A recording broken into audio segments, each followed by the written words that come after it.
Conteniendo la respiración, Margarita se mantenía escondida debajo de un mueble, solo viendo lo que sucedía sin poder hacer nada.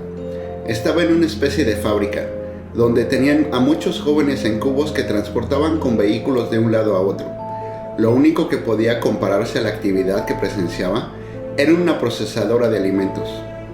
Los cubos los distribuían en varias secciones. Algunos los enviaban directamente a una máquina trituradora. En ella vaciaban el contenido en unas aspas que se movían lentamente, pero con mucha fuerza, triturando todo lo que caía en ellas.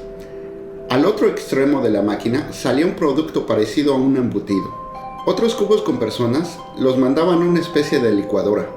De esta máquina obtenían un líquido rojizo pálido, que después pasaba a otra máquina para aplicarle otro proceso. Los más desafortunados eran rebanados vivos, en un aparato que al instante cortaba el cuerpo en delgadas rebanadas, para después cubrir en una especie de hule y guardar en una enorme bodega que los mantenía refrigerados.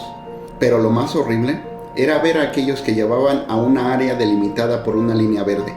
Aquí hacían desmembramientos, cortaban del cuerpo por sus extremidades y las empaquetaban. No guardaban o almacenaban ningún cubo con personas. Cubo que llegaba pasaba el proceso inmediatamente. Esto se repetía una y otra vez durante horas. Ella había tenido mucha suerte, debido a que el cubo en que se encontraba se había caído al ser transportado. Esto propició que se abriera y por la fuerza del impacto, los cuerpos fueron arrojados en diferentes direcciones. Ella cayó debajo de un mueble y los guardias no se percataron que faltaba. Solo gracias a esto seguía con vida y era testigo del destino de sus compañeros universitarios. Conforme transcurría el tiempo, veía detenidamente la actividad en el lugar, buscando una zona segura donde irse a esconder. Sin embargo, lo más seguro era donde había caído. Nadie se acercaba al lugar y el mueble le cubría perfectamente. Parecía que había sido hecho a la medida de ella para esconderse. Se dio cuenta una vez que logró tranquilizarse que no podía hablar. Algo le habían hecho, por lo cual no podía emitir ningún sonido. También se percató que no tenía el sentido del tacto. No podía comprender cómo hace unas horas estaba en una reunión con sus amigos en la Facultad de Ciencias de la UNAM y ahora se encontraba en esta fábrica de la muerte. ¿Cómo era posible que en el corazón de la máxima casa de estudios de México pasara esto y nadie se hubiera dado cuenta? Ella había llegado a la reunión con dos amigos, convivieron un poco, tomaron unas cervezas y al salir convinieron irse con otros compañeros de la facultad para aprovechar que uno de ellos llevaba coche. Al salir y tomar el circuito universitario, una patrulla de seguridad universitaria los detuvo. Por supuesto que se dio cuenta que estaban tomados y los subió a la patrulla. Hasta ahí todo estaba bien, puesto que los llevarían a la dirección y ahí les levantarían una falta administrativa y luego los dejarían ir. Incluso no existía ninguna falta, puesto que el conductor no había ingerido alcohol. Pero jamás llegaron a la dirección. Los llevaron al espacio escultórico. Ese lugar estaba solo y lleno de vegetación, una especie de círculo con monolitos de piedras enormes. Después de esto, lo demás era confuso. Los bajaron y en uno de los monolitos había una entrada. Ahí los dejaron con otra persona. Ahí fue cuando todo cambió. Al ver la cara de esta persona, no era humano. Tenía el rostro escamoso y sus ojos eran como de reptil. Ella gritó e inmediatamente la callaron amagándola. Luego los metieron todos en un cubo. Margarita seguía repasando lo acontecido cuando se percató que el lugar casi ya no tenía movimiento.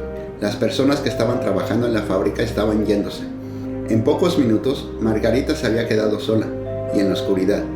Salió cautelosamente, no sin antes de haberlo pensado mucho. Tenía que volver a la entrada y solo tenía una oportunidad. De lo contrario, correría la misma suerte que sus compañeros. Caminó por el lugar despacio, tratando de no tocar nada para no hacer ningún ruido, escondiéndose en muebles y maquinaria que encontraba al paso, en completo silencio. Cualquier mínimo ruido se maximizaba. Así llegó a un área donde no alcanzaba a ver desde el lugar donde se encontraba escondida. Había piel de humanos colgada en ganchos, varios trozos de diferentes tamaños. Aunque esto la aterraba, no emitía llanto, ni podía gritar. Solo sentía un sonido ahogado en su garganta que no podía salir para ser escuchado. Más adelante pudo ver los cuerpos amontonados sin piel de muchas personas. Los apilaban en otros cubos, como en el que había estado, pero estos eran más grandes. Pasó rápido esta zona y encontró un cubo donde había dos personas. Le llamó la atención que uno de ellos hizo un movimiento con el brazo, parecía que estaba vivo. El cubo estaba cerrado. Era extraño. Posiblemente era el trabajo que no se concluyó ese día y lo habían dejado pendiente para la mañana entrante. Se acercó y se percató que seguían vivos ambos. Uno de ellos no tenía la mitad del pie del rostro. El otro le faltaba la piel de uno de sus brazos, pero estaban vivos. Cautelosamente buscó la forma de abrir el cubo y les hizo señas para que salieran. Ellos se acercaron a ella, sangrando, pero sin mostrar dolor alguno. Los tres siguieron el camino en la oscuridad, buscando una salida. Uno de los muchachos tomó una especie de tubo de metal al verlo. El otro también se armó con otra pieza del lugar. El camino los llevó a un pasillo. Si tenían suerte, este los sacaría del lugar. No importaba hacia dónde los llevara, lo importante era salir de ahí. Pronto, Margarita reconoció que en ese pasillo la textura de las paredes cambiaba. Era de piedra, muy parecida a los monolitos del espacio escultórico. Esto le avivó la esperanza y sintió una incertidumbre que se transformó en nerviosismo en su cuerpo. Aceleraron el paso, hasta que tuvieron que esconderse rápidamente. Había alguien al final del pasillo. La persona los vio y se abalanzó hacia ellos. Los muchachos con fiereza lo atacaron sin pensarlo. El tipo era muy fuerte y se movía con mucha agilidad.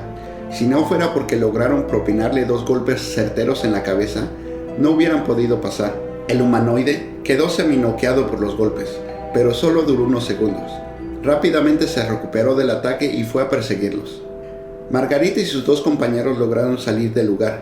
Una vez fuera, corrieron hacia la carretera del circuito universitario. Pero antes de llegar a la carretera, Margarita vio una patrulla del servicio de auxilio de la UNAM, que se acercaba velozmente. Ella, sin poder avisar a sus compañeros, corrió hacia la maleza. Corrió sin mirar atrás, con todas sus fuerzas, escondiéndose entre la maleza, cada vez internándose más en el bosque con la intención de ocultarse y alejarse de todo lo que fuera posible. La última vez que volteó para ver, la patrulla ya tenía a los muchachos. También había otro vehículo estacionado, una camioneta. No quiso saber más. Su instinto de supervivencia solo le dictaba salir del lugar y eso hizo. Actualmente nadie sabe el paradero de Margarita. De acuerdo a su diario, ella nunca contó lo que había ocurrido ese día. Esta historia es una recopilación de lo que escribió en su diario ese día.